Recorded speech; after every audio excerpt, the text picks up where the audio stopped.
राघव शहर का सबसे व्यस्त आदमी था। उसके पास 3 फोन थे, 2 असिस्टेंट थे और खाली समय बिल्कुल शून्य। अगर कोई उससे पूछता कि वह कैसा है तो वह कहता, मैं बहुत एफिशिएंट हूं। एक दिन उसने 2 कांच की ऊंची इमारतों के बीच एक अजीब सी छोटी दुकान देखी। बोर्ड पर लिखा था, यहां समय बिकता है। वह हंस पड़ा। आखिरकार कुछ ऐसा जिसे मैं खरीद सकता हूं। अंदर एक बूढ़ा दुकानदार मुस्कुराया। आपको कितना समय चाहिए? मुझे 10 साल एक्स्ट्रा दे दीजिए, राघव ने कार्ड निकालते हुए कहा। दुकानदार ने सिर हिलाया। हम भविष्य का समय नहीं बेचते, सिर्फ वर्तमान का समय। राघव थोड़ा झुंझलाया। ठीक है, तो मुझे हर दिन एक एक्स्ट्रा घंटा दे दीजिए। ठीक है, बूढ़े ने कहा और उसे एक छोटा सा सुनहरा सिक्का दे दिया। समझदारी से इस्तेमाल करना। अगले दिन जैसे ही राघव ने सिक्के को छुआ, दुनिया रुक गई। ईमेल बीच में ही रुक गए, गाड़ियां थम गईं, यहां तक कि उसकी कॉफी से उठती भाप भी ठहर गई। परफेक्ट, वह मुस्कुराया। शुरू में उसने उस एक्स्ट्रा घंटे का इस्तेमाल और ज्यादा काम करने में किया, और डील्स और कॉल्स और पैसा।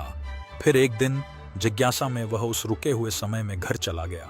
उसने देखा उसकी पत्नी अकेले खाने की मेज पर बैठी थी, उसकी खाली कुर्सी को देख रही थी। उसने अपने बेटे को सोफे पर सोते हुए देखा। हाथ में एक ड्राइंग थी जिस पर लिखा था, पापा का इंतजार। राघव वहीं खड़ा रह गया। समय रुका हुआ था, लेकिन उसके अंदर कुछ टूट गया।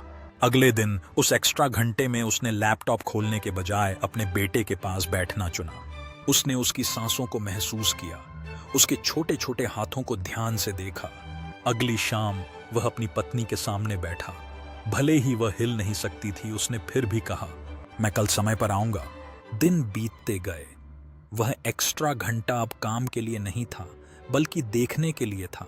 उन चीजों को देखने के लिए जो उसने एफिशिएंट बनने की दौड़ में भूल गया था। आखिरकार वह फिर उस दुकान पर गया। मुझे अब यह एक्स्ट्रा घंटा नहीं चाहिए, राघव ने धीरे से कहा। दुकानदार मुस्कुराया। अच्छा, इसका मतलब है कि तुम समझ गए हो? राघव ने हैरानी से पूछा। क्या समझ गया? बूढ़े ने जवाब दिया, तुमने ज्यादा समय नहीं खरीदा, तुमने बस यह सीख लिया कि जो समय तुम्हारे पास है उसे महसूस कैसे करना है। राघव दुकान से बाहर निकला। कई सालों में पहली बार उसने अपना फोन बंद किया और समय पर घर चला गया।